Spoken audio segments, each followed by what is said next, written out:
आता तिसरं जे आहे परिशिष्ट तिसरे, मला देखील अखंड नाम घ्यावे लागते. महाराज सांगतायत, मला देखील अखंड नाम घ्यावे लागते श्री महाराज. हे असं दिलंय की मला देखील अखंड नाम घ्यावे लागते श्री महाराज. महाराज असं म्हणतायत. एकदा धाकट्या राम मंदिरामध्ये श्री महाराज आणि इतर मंडळी सायंकाळच्या आरतीसाठी उभी होती.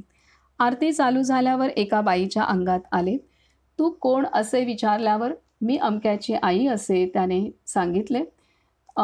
लगेच श्री महाराजांनी पाणी आणायला सांगितले. पाणी हातात घेऊन श्री महाराजांनी त्या अंगात आलेल्याच्या नावाने 3.5 कोटी नामाचे पुण्य अर्पण केले. ते करून श्री महाराज म्हणाले, आता मोकळ्या होऊन जा. आरती संपल्यावर रा भीमराव काडगोळी यांनी प्रश्न केला, महाराज रोज आपला जप किती होतो? एक क्षणभरही न थांबता श्री महाराज उत्तरले, जितके श्वास तितका जप. यावर भीमरावांच्या मनात आले, महाराजांना जपाची जरूर काय? ते ओळखून श्री महाराज सौम्यपणाने बोलले, काय करावे? तुम्ही लोक अगदी थोडा जप करता, त्याने तुमचा उद्धार कसा व्हायचा? म्हणून तुमच्या जपाची भरपाई होण्यासाठी मला जप करावा लागतो. येथे मला शारदा माता, श्री रामकृष्ण परमहंस यांच्या पत्नी यांची आठवण होते. त्यांच्या चरित्रांत पुढील मजकूर आहे. आपल्या शेवटच्या दिवसांत माताजी जवळजवळ संपूर्ण रात्रभर जप करीत असायच्या. एकदा याबद्दल एका शिष्याने विस्मयाने त्यांना विचारले, आपण रात्री अजिबात झोपत नाही काय? की आपल्याला झोपच येत नाही? माताजी त्याला म्हणाल्या, काय करू बेटा, ही सारी मुले व्याकुळ होऊन येथे येतात, हट्ट करून मंत्रदीक्षा घेऊन जातात, परंतु नियमितपणे कोणी जपध्यान करीत नाही. तरीही त्यांचा भार एकदा अंगावर घेतला तेव्हा मला त्यांचे पाहिलेच पाहिजे. म्हणूनच मी त्यांच्यासाठी जप करते, ठाकुरांजवळ प्रार्थना करते, हे ठाकूर त्यांचे चैतन्य जागे करा, त्यांना मुक्ती द्या.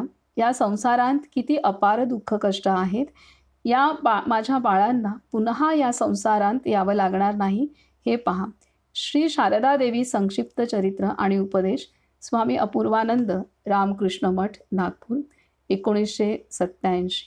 सद्गुरूंकडून नाम आल्यावर त्या नामामध्ये प्रत्यक्ष भगवंताची शक्ती असते. ती शक्ती नामधारकाची शेवटपर्यंत सोबत करते. तर हे इथे सांगितलेलं आहे की महाराजसुद्धा श्वासाश्वासागणिक महाराजांचं नाम चालायचं. ते का, ते सुद्धा महाराजांनी स्पष्ट केलेलं आहे.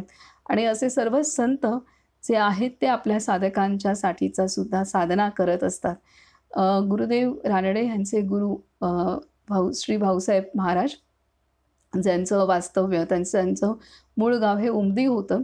तर भाऊसाहेब महाराजसुद्धा रात्री 12 ते 2 ह्या वेळातलं नामस्मरण हे साधकांसाठी करायचे.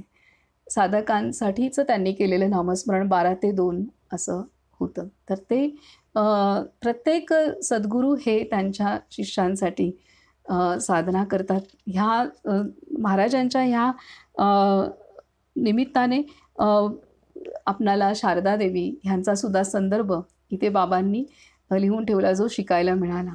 अशा रीतीने इथे सांगितलेलं आहे की महाराजांनी सुद्धा स्वतः मला सुद्धा नाम घ्यावं लागतं. आणि संत जेव्हा त्यांना पूर्ण ते साक्षात्कारी होतात आणि पूर्ण ब्रह्मरूप अवस्था प्राप्त करतात, त्यानंतर सुद्धा ते नामामध्ये अखंड राहतात. तर ते साधकांचा उद्धार करण्यासाठी ते सुद्धा परिश्रम उपसत असतात साधकांसाठी. तर हे इथे स्पष्ट होत आहे. आता पुढील भाग आहे परिशिष्ट चौथे.